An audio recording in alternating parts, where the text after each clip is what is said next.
कृपया शांति का दान दें।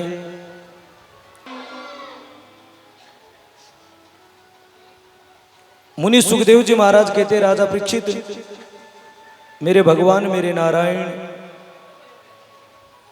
कल की कथा के अंदर बताया कि भगवान कृष्ण के 16,108 विवाह होते हैं और 16,108 विवाह होने के बाद भगवान कृष्ण का आज पूरा परिवार बैठा है, 99 लाख यदुवंशी। और 99 लाख यदुवंशियों को बैठा करके भगवान कृष्ण कहने लगे कि यदुवंशियों, इंसान के भटकने के 4 साधन होते। कितने साधन होते हैं?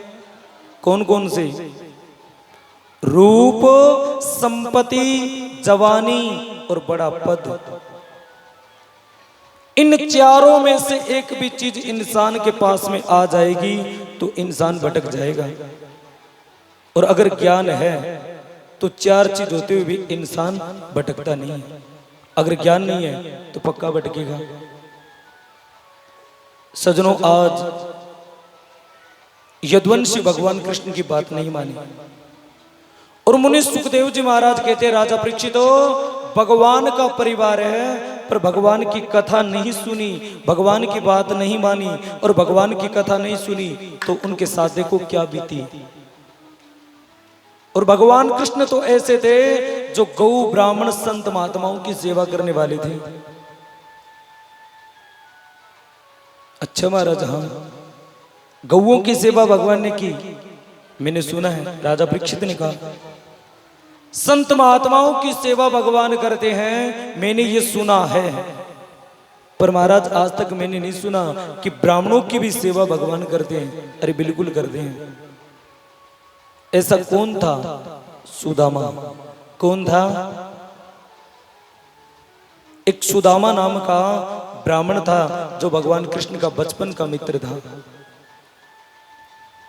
और सुदामा को एक बार श्राप लग जाता है भगवान कृष्ण का।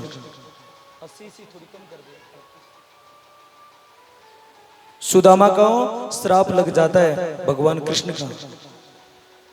क्यों? मुनि सुखदेव जी कहते हैं, राजा परीक्षित, एक बार भगवान कृष्ण और सुदामा जी गुरुकुल के अंदर पढ़ते थे तो सुदामा जी को एक बार गुरु जी कहने लगे, बेटा सुदामा खड़ा हो और कल जो मैंने पाठ याद करवाया था वो सुना। सुदामा जी हाथ जोड़ लेते और कहते, गुरु जी याद नहीं, याद नहीं, याद नहीं। सुदामा, हमारे गुरुकुल का नियम है, अगर पाठ याद नहीं हो तो ये ले भुने हुए चने और वन में लकड़ी लाने के लिए चला जा। अब कृष्ण भगवान सोचने लगे, लीला करने का वक्त आ गया। अब ठाकुर को खड़ा किया, कृष्ण खड़ा हो। हाँ जी गुरु जी, कल जो पाठ सुनाया था, याद करवाया था, वो सुना। भगवान कृष्ण भी हाथ जोड़ लेते हैं और कहते हैं, गुरुदेव याद नहीं, याद नहीं, याद नहीं। जिस प्रकार सुदामा भूल गया महाराज, इसी प्रकार मैं भूल गया।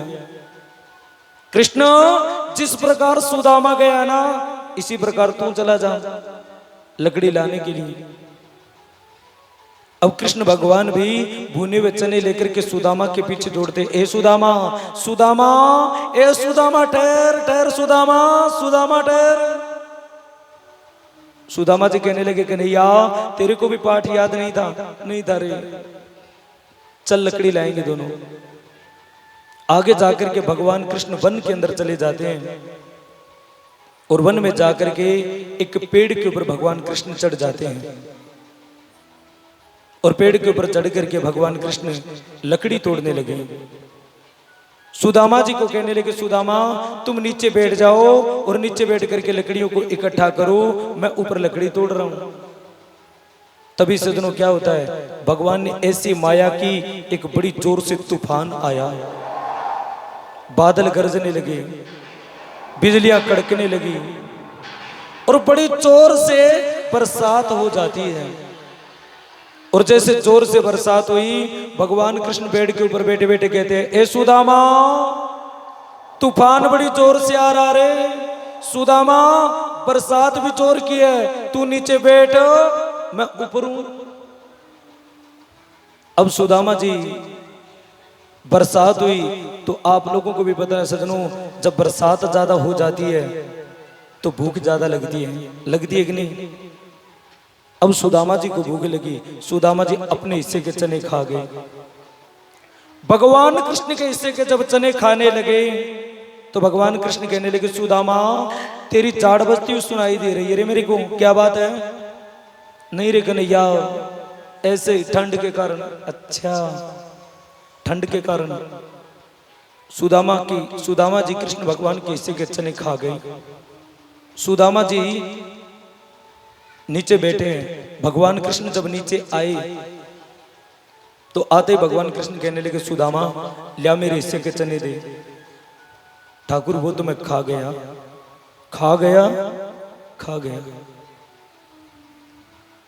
सुदामा। बिल्कुल महाराज, वो तो मेरे को भूख लगी, मैं खा गया। और आप ही कहते हो खाने पीने की वस्तु की चोरी नहीं होती। कृष्ण भगवान कहने लगे, सुदामा आज तूने मेरे हिस्से के चने खाए हैं, मेरे को भूखा रखा है। जा सुदामा, मैं तेरे को श्राप देता हूं, तू जीवन भर भूख मरेगा। दरिद्री हो जा सुदामा, जीवन भर भूख मरेगा। जा, मैं तेरे को श्राप देता हूं। कृष्ण भगवान के श्राप को सुनकर के सुदामा कहने लगे, नारायण मेरे को भूख और गरीबी सहन है, पर आप मेरे से दूर मत हो जाना नारायण, कहीं तुम चले जाओ मेरे जीवन से। सुदामा जी विद्या अध्ययन करके द्राविड़ नगरी में आ जाते हैं और भगवान कृष्ण द्वारिका नगरी में आ जाते हैं। और सजनों, धीरे धीरे समय व्यतीत होता गया। सुदामा की शादी हो जाती है और सुदामा की धर्मपत्नी का नाम था, क्या नाम था? सुशीला। क्या नाम था? सुशीला। अब सुदामा जी के घर में 4 बच्चे हो जाते हैं। सुदामा जी सारी नगरी से मांग करके लाते हैं। एक रोटी बनती है, उसके 4 टुकड़े करके अपने बच्चों को दे देते हैं। और खुद सुदामा जी प्रात को धोकर के पानी पी लेते हैं। ऐसा कर्म करने लगे। एक दिन सुशीला को रात को स्वप्न आता है और सपने के अंदर भगवान कृष्ण दिखाई दिए। सुशीला सुबह उठ करके कहने लगी, हे सुदामा जी, रात को मेरे को एक स्वप्न आया और उस स्वप्न के अंदर आप भगवान कृष्ण के बाल सखा हैं। भगवान कृष्ण ये बात कहते थे। इतनी बात सुनी सुदामा जी रोने लग जाते हैं और सुदामा जी रोते रोते कहने लगे, सुशीला हकीकत के अंदर वो मेरे बचपन का मित्र है। सुशीला, बचपन के अंदर मैं उसके साथ बहुत खेला था और उसके रग रग से मैं माफी हूं। वो मेरा बचपन का मित्र है, तो महाराज उसके पास क्यों ना कुछ लाने के लिए चले जाऊं, वो द्वारिका का राजा है। नहीं सुशीला, वो कोई मित्र नहीं सुशीला जो अपने मित्र को दुखी कर दे, और मैं अपने मित्र को दुखी नहीं करूंगा।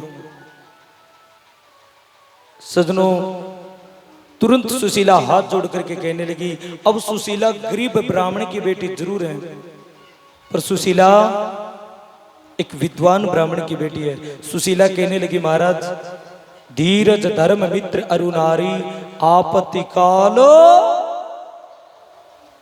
परखिए चार।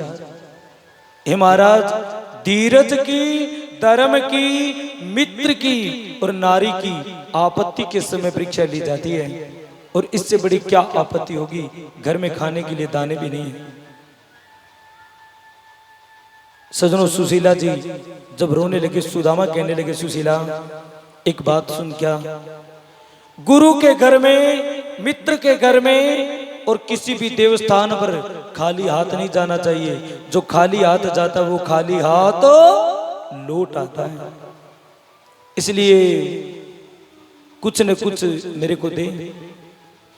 सजनों, सुशीला पूरी नगरी के अंदर घूमती है और जाकर के कहती है, भाई ए भाई एक मुट्ठी चावल दे दे भाई, मेरा पति देवता नहीं द्वारिका जान लाग रहे हैं और द्वारिका से आएंगे